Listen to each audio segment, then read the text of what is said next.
네, 미국 증시 분위기를 생생하게 전해드립니다. 이항영의 월가이드 시간, MTN 이항영 전문위원님과 함께 오늘도 이야기 나눠보겠습니다. 위원님 안녕하세요. 네, 안녕하세요. 네, 위원님 오늘 증시는 어땠을까요? 제가 봤을 때는 아주 간단하게 말씀드리면 네. 어제와는 완전히 180도 바뀐 그런 분위기였습니다. 오늘 새벽에 한 1시간, 우리 시간으로 1시간 정도 마감하기 전까지 나스닥은 재미없고 마이너스까지 갔다가요. 막판에 쑥 올라오면서 나스닥도 1%까지 반등을 했습니다. 그렇기 때문에 오늘은 3대 지수가 모두 아침에 시작할 때가 제일 거의 낮았고요. 쭉 올라오면서 반등하면서 오늘 끝난 하루가 되겠습니다. 다우지수는 2% 가까이 그 이상 올라가면서 물론 어저께는 뭐 0.2%니까 의미가 없다고 하지만 숫자상으로 보면 3일째 다우지수가 상승에 성공했고요. 말씀드렸다시피 나스닥은 하루 만에 다시 일단 반등에 성공한 것이 오늘 시장의 특징이 되겠고요. 크게 봐서는 소위 에너지라든가 소재주, 산업주 이런 소위 상대적으로 소외됐던 주식들이 반등한 것이 가장 큰 특징이 되겠습니다. 한 두 가지 정도 요인이 있겠는데요. 연방준비제도의 여성 이사죠. 레이얼 브레이너드란 분이 뭐 유명한 또 경제학자 출신인데요. 연준이 대규모의 자산 매입을 계속해야지 지금 이런 어려운 경제를 극복할 수 있다라고 하는 것은 분명히 희망의 메시지임에 분명했겠고요.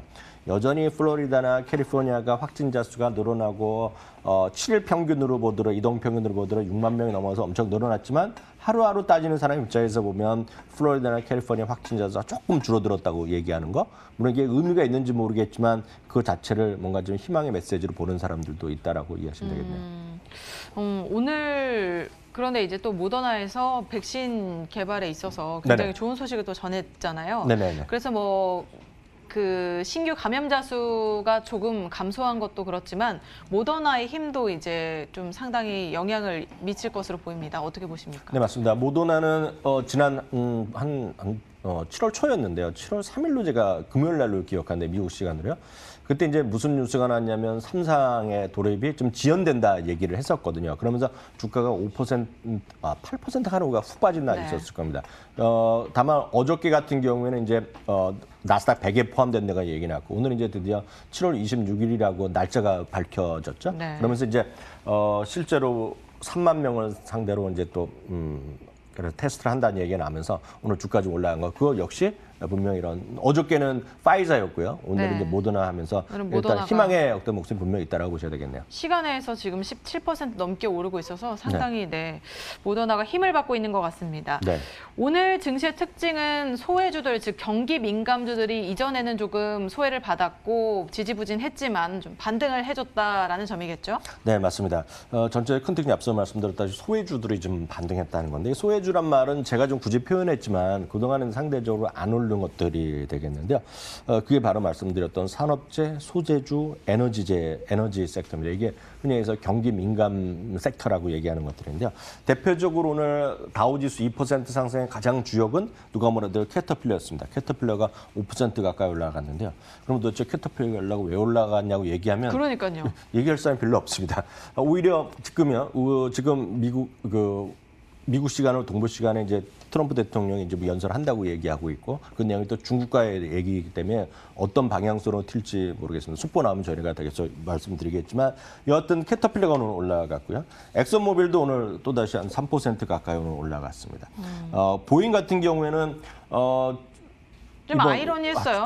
왜냐하면 진짜. 실적이 좋지 않았거든요. 그러니까요. 네. 매출 같은 경우엔 전년 동기 대비 88%나 줄어들었고 비행기 수도 지금 줄인다고 했잖아요. 네, 그렇죠. 딜리버리가 이번 달에 10월 달에 뭐 10대밖에 못했다는 네. 얘기하고 있고요.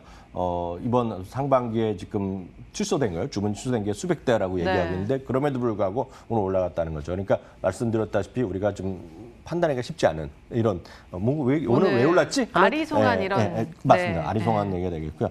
반대로 빅테크 주식들이요. 뭐 애플이나 아마존 마찬가지인데요. 아마존은 어저께 오늘 좀 약했고 물론 어저께 사상 최고가를 갔습니다. 아마존이요. 반등을 시도했지만 큰 재미가 없었습니다. 애플은 어저께 장중 최고가는 못 갔지만 오늘은 종가는 최고가를 갔습니다. 그런 의미가 있는 날이 되겠고요. 마이크로소프트, 구글 모두 어저께 이어서 이틀째 정도 조정. 물론 저점에서 많이 회복했지만 이런 정도 움직임이 되겠습니다. 그렇기 때문에 흔히 얘기해서 키 맞추기 정도 그리고 일부에서 많은 얘기하는 순환매 정도로 이해하는 것이 전 틀림없다고 보고 있고요. 근데 여기에 대해서 네. 우리 거품론을 아까도 얘기를 했었는데 네네. 너무 이제 고평가됐다, 너무 과매수되다 보니까 네. 너무 많이 올랐다 이런 얘기들 있는데 물론 위원님께서는 뭐 당연히 오를 주식이다라고 저요? 네 말씀을 해주셨던 것 같은데 저는 이렇게 말씀드릴 수 있죠. 주식은 한도 끝 없이 종류가 많거든요. 그래서 미국에 한 7, 8천 개 정도가 이제 상장돼 있다 얘기하고 있고 이제 주로 얘기하는 것이 저희 방송에서 다루는 것은 S&P 500 그런 나스닥 100 하기 때문에 실제로 500개 정도밖에 저희가 다루지 않습니다. 저희 방송에서 그게 맞을 것 같고요. 근데 보면 핵심적인 것들이 많이 올라간 거가 맞죠. 다만 이제 주식은 그것만 있는 것이 아니거든요. 그렇기 때문에 항상 소위 악어입이라고 표현하고 다이버전스로 얘기하는 거죠.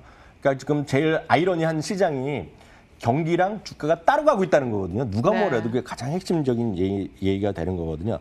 그러니까 지금 그런 시장에서 방법은 두 가지밖에 없습니다. 그것이 해결되는 방법은 주가를 보면 예를 들어 아마존이 3,200달러가 너무 비싸니까 이게 2,500달러, 2,000달러 훅 떨어지든지 아니면은 보잉이나 캐터필러 이런 것들이 한 50%, 100% 올라가서 맞춰야죠. 그러니까 사실 두 개밖에 없습니다. 아니면은 전체적인 이익이 확 올라가야 되는데 냉장에도 지금 전체적인 이익이 올라갈 상황은 절대 아니라는 거죠.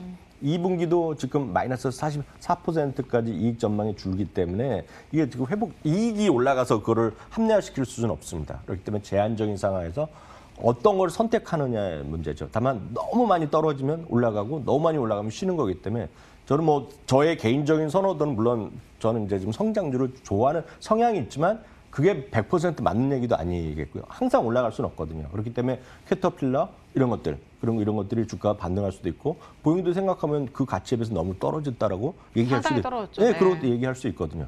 그리고 예를 들어서 항공주 중에서는요, 많은 분들 아시는 우리나라에서는 이제 잘 안 오지만 우리나라 대형사들 더 오지만 미국에서는 제일 큰 저비 항공사의 사우스웨스트 에어라인이거든요.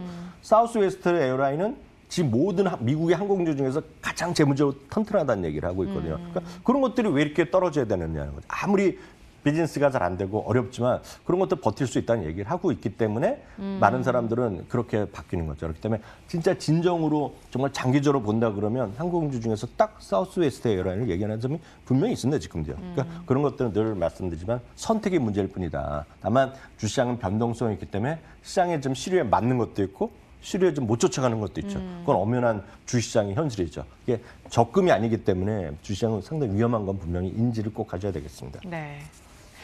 그러면 이제 그 시장 전력가가 상대적으로 소외주들이 반등할 거다라고 네. 얘기했던 것도 조금 짚어주시죠. 네, 맞습니다. 대표적인 분들이 뭐 아토공 같은 경우가 마찬가지죠. 내셔널 시큐리티에 있는 수석 투자 전략가가 되겠는데요. 상대적으로 이렇게 소외됐던 주식들의 반등 시도가 좀 이어질 가능성이 좀 큰 현실이다 얘기하고 있고요.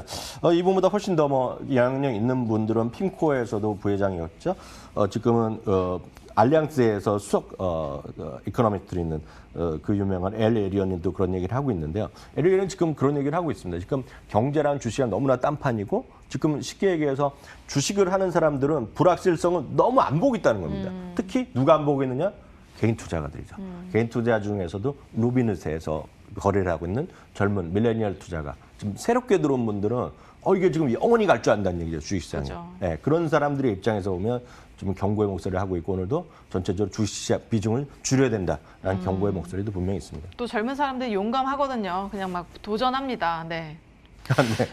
나는 좀 맞긴 맞는데 네. 용감한 거 좋은 거죠. 저도 주식하는 사람들은 약간 용기가 있어야 된다고 저도 믿고 있지만 문제는 떨어지는 것도 아셔야 된다는 얘기예요. 그게 이제 한계가 있는 거죠. 네. 또 오늘 이제 개장 전에 은행주들이 잇따라서 실적을 발표했는데 뭐 좋은 실적을 발표한 기업도 있었고 네네. 아닌 곳도 있었어요. 웰스파고 같은 경우에는 굉장히 안 좋았다라고 발표를 했고 손실이 발생을 했죠. 네네. 네, 한번 짚어주실까요? JP모건과 이제 웰스파고의 차이가 극명하게 나타난 거죠. JP모건은 완전 기대 이상의 실적을 발표했거든요. 주당 1.38달러인데요. 전망 1.04달러였습니다. 그렇다고 이 회사가 작년보다 훨씬 이익이 늘어났냐? 절대 아니거든요. 이익이 많이 줄어들었습니다. 다만 늘 말씀드리지만 주식은 예측한 것보다 좋으냐, 예측한 것보다 나쁘냐의 문제라는 거죠. 이거 분명히 마이너스라는 걸 분명히 이해하셔야 되겠습니다. 다만 1.04달러 이익 전망인데 1.34달러. 이거는 어닝 서프라이즈 중에도 슈퍼 어닝 서프라이즈거든요. 딱 그 정도라고 이해하셔야 되겠고요. 매출도 늘어났는데요. 여기서 이 회사가 왜 이렇게 이익이 많이 늘어났냐 얘기하니까 트레이딩 부분에서 늘어났다는 거죠. 무슨 얘기냐면 JP모건 계속 시장 긍정적으로 봤거든요. 그러니까 뭐 주식을 했는지 뭘 했는지 모르겠지만 돈을 번 겁니다. 지금 매매를 통해서요. 그게 되겠고요. 웰스파고는 기대 이하 실적 발표했고 앞서도 얘기가 나왔지만 이미 절반 정도의 배당 삭감이 지난주에 그 스트레스 테스트 이후에 얘기가 됐었는데요. 50%가 아니었죠. 이게 뭡니까? 80%가 줄어들었어요. 그러니까요. 주당 51센트에서 주당 10센트로 축소됐다라고 이게 보셔야 되겠네요. 한마디로 500원에서 100원 준다는 거 아니에요? 그렇죠, 그렇죠, 그렇죠. 너무 적어진 것 같은데. 이게 딱 보면 주가의 흐름을 보시면 이게 연중 최저 지금 가고 있거든요. 네. 그러니까 늘 말씀드리면 주식은 이익의 변수입니다. 이게 웰스파고가 한 2년 전부터 이게 상당히 스캔들에 좀 휘말렸던 것인데요. 하여튼 그런 것이 있었다고 보셔야 되겠고요. 델타항공 같은 경우는 2008년 이후 최악의 어떤 한 분기를 역시 보낸 거. 그것이 핵심적인 오늘의 뉴스거리가 되겠네요. 네. 그리고 또 우리가 시장 얘기를 할 때 테슬라 이야기를 안 하면 또 아쉽죠. 네, 테슬라가 그렇죠. 오늘 최고 목표 주가로 2,322달러를 제시를 받았다고 하더라고요. 예, 이거 뭐 굉장한 건데요. 늘 말씀드리지만 제가 이제 이런 방송을 할 때마다 느끼는 거지만 우리나라 애널리스트도 저도 했지만 그렇지만 저가 할 때만 해도 이렇게 디테일을 얘기하지 못했거든요. 2,300달러, 2,500달러 얘기하면 제가 애널리스트 할 때만 하더라도 목표 주가 좋다 한 2,300 쓰면 그만인데요. 2,322달러. 그러니까 2,322달러. 네. 이거 디테일이 있는 거거든요. 네. 그러니까 S&P 500 지수도 갖고 한 3333 얘기하듯이 이게 그냥 장난으로 하는 숫자가 아니라 계산으로 사실 계산은 해보시면 계산식만 엑셀로 만들어 놓으면 가격은 나오거든요. 그거 그냥 쓰는 거죠. 여하튼 2,322달러를 제시했습니다. 그럼 그 전에 파이퍼 샌들레의 이 애널리스트가 얼마를 얘기했던 사람이냐면 939달러 얘기했거든요. 이렇게 얘기해 보면 한 130% 정도 올렸나요? 한 번에 목표 주가를 올려놨고요. 너무 많이 올린 게 아닌가 하는 생각이 들거든요. 두 가지가 있겠죠. 네. 이분이 이제 그동안 일을 좀 덜 했거나 일을 안 해갖고 업데이트를 안 했거나. 일을 안 하고. 네, 그럴 수도 있죠. 일을 놀다가. 네, 놀고 집에 있고 뭐 아시잖아요. 미국 분들은 휴가 가면 3개월 휴가 가고 그러지 않습니까? 뭐 모아서 가고 뭐 그렇게 하고 돈 안 받고도 가고 뭐 이러니까 그럴 수도 있겠지만 제가 농담이고 그럴 수도 있겠고 또 하나는 진짜 좋아졌다고 생각한 거죠. 네, 그래서 이분이 오늘 한 거에 여러 가지 제가 레포트를 한 2페이지 정도를 다 보고 왔는데 키워드는 딱 이겁니다. 이걸 좋아하시는 분들은 이제 예를 들어서 일론 머스크 좋아하시고 캐시 우드라는 분 좋아하시는 거 제가 잘 알거든요. 물론 저도 좋아하는 사람들이지만 항상 그들이 얘기하는 거 있습니다. 특히 캐시 우드가 얘기하는 거를 똑같이 얘기한 겁니다. 캐시 우드가 아주 장기적으로 보면 긍정적으로 보면 7,000달러 얘기하는 분이잖아요. 그분이 얘기한 거 딱 하나입니다. 경쟁자가 쫓아올 수 없을 거다 얘기하는데 오늘 딱 이 얘기를 하는 거죠. 경쟁사들이 지금 테슬라를 현실적으로 따라잡기는 너무 힘들다. 그게 오늘의 이 2,322달러를 설명하는 한 문장의 키워드다라고 일단 이해하시면 되겠습니다. 주가는 오늘 1.3% 올라갔고요. 앞서 말씀하셨던 대로 모더나는 장중에도 올라가고 시간에도 아까 10몇 % 올라간다고 말씀하셨잖아요. 그만큼 모더나도 역시 그만큼 기대에 관심을 받고 있고요. 넷플릭스는 내일 모레 이제 실적 발표를 앞두고 있는데요. 이제 목요일이니까 우리 시간 금요일 날 아침인데요. 잇따라 최근에 목표주가 올라갔는데 반대로 UBS는 너무 많이 올랐다 하면서 중립으로 투자하기는 하향한 것도 오늘 시장의 특징이 되겠습니다. 네, 그리고 속보로 전해진 게 이제 트럼프 대통령이 홍콩 보안법 관련해서 중국 규제 행정 명령을 서명을 했습니다. 물론 이전에도 계속 하겠다라고 하긴 했지만 미중 갈등이 이제 더 본격적으로 이제 악화될 것으로 보이잖아요. 네. 시장에 어떤 영향을 미칠까요? 시장은 분명히 악재겠죠. 분명히 악재가 맞고 뭐 국내 시장에서 어느 정도 영향을 받겠지만 네. 냉정한 거는 주시장은 냉정한 판이거든요. 그 트럼프를 지지하시는 분도 있고 지지 안 하시는 분도 있는데 저는 이제 오랫동안 이걸 하다 보면 보는 그 분위기가 있거든요. 지금 조 바이든이 전면에 지금 뉴스에 많이 나오고 있거든요. 많이 나오죠. 예, 그게 바로 시장에서의 영향력이다 일단 보셔야 되겠고 오늘 소개는 안 했지만 조 바이든이 자기가 당선되면 인프라 투자에 예를 들어서 뭐 20조인가요? 20 금액을 갑자기 잊어버렸는데 사실 그것 때문에 엄청 캐터필러 2조 달러였던 것 같아요. 2조 달러죠. 네. 2 트리리언이라고 본 것 같은데 그게 바로 오늘 실제로 보면 캐터필러를 밀어올린 가장 핵심적인 요인입니다. 지금. 그러니까 그런 것들이 시장에서의 냉정한 주시장의 현실이다라고도 제가 포인트를 말씀드립니다. 네, 시장엔 역시나 여러 가지 요인들이 작용하고 있는 것 같습니다. 오늘 시장 짚어보고 특징주들 살펴봤습니다. 지금까지 MT 이하영 전문위원님과 함께했습니다. 오늘 말씀 고맙습니다.